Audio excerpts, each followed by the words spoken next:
Portal de creación.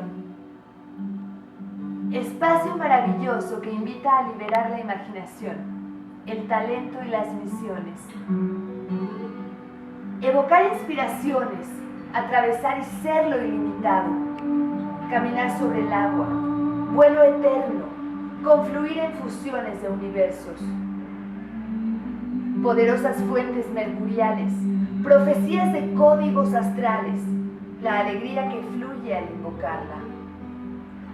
Equilibrios y purificaciones, agua mágica, suero de la vida, líquida luz, música de plata.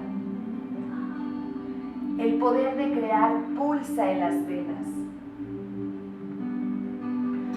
Este cuadro, que se llama Portal de creación, está inspirado en lo que es el holodeck, que en la filosofía de Ramtha nos explica que es este espacio multidimensional en el que puedes proyectar cualquier pensamiento para hacerlo realidad.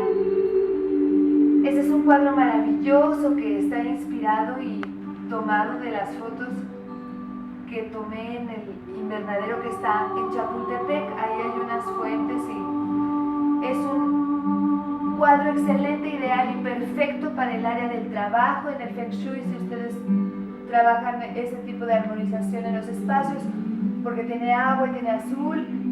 También es excelente para el área de la abundancia. Es excelente para cualquier lugar menos para el área de la habitación, porque tiene agua.